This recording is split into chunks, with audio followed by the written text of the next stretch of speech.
Health Watch has been a big shift in cancer screenings. It means you might be overdue now for a mammogram, because national experts saying that the screening should now happen every other year starting at the age of 40, which is 10 years earlier than the previous guidance that they had there. So joining us now to talk about this change and the reason behind it and what this all means for many women out there, Dr. Jessica Kuehn-Hajder, from M Health Fairview. Well, good morning and thanks for being with us today. Thank you. First of all, let's explain why this change happened, because at one point the recommendations were start at 40, then it moved to 50, now it's back to 40. Why the change now?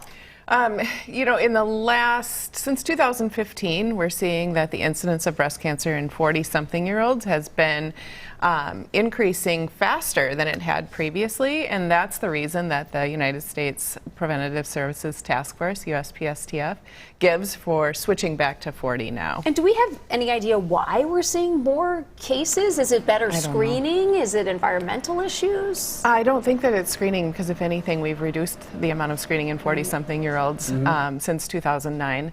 I'm glad that we're back up to screening at 40, but that remains to be determined. There's a lot of work that needs to go into that, I think. You talked about this before, but a lot of times people are not coming in for their screening when they need to be. Why? What's the reason behind that? A lot of different factors there. I think there are a lot of factors. Sometimes it's health insurance related. You know, if women don't have health insurance, then that's a significant cost for them.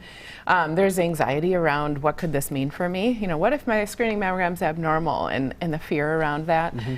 Women tend to put themselves kind of behind the rest of their famty, and so the kids and the work and trying to get away. Some women can't get away from work during the day, and so they'll have a hard time accessing health care for that reason. You know, we have a tendency to kind of put off what we can, and I'm glad that this conversation is happening to hopefully prompt women to just make that appointment and get in there.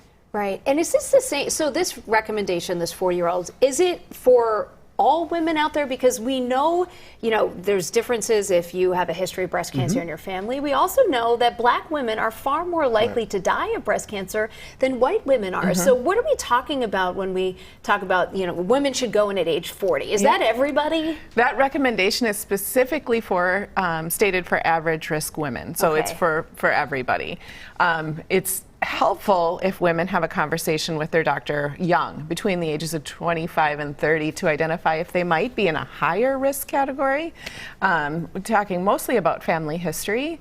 And so if they have that conversation early, they can find out even if additional screening outside of that mammography starting at 40 is relevant to them. So the Society of Breast Surgeons and the American College of Radiology both recommend getting that screening for high risk in the late 20s, so they can tailor their screening strategy. We know screening saves lives. What is it? 50% of people who come in and are diagnosed, 50% of lives can be saved if you get screened early. There is up to a 50% mortality benefit with screening. And so, you know, with the recommendations that the USPSTF is providing, the mortality benefit's about 30%, because they're saying every other year starting at 40.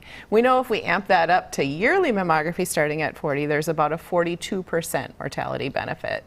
And when compared to no screening at all, some studies have shown that there's up to a 50% mortality benefit overall from screening. So yeah, there's definitely an upside to it. And do we have the capacity to handle this many more women, this now 40 to 50-year-old age group for mammograms? You show up and we will provide.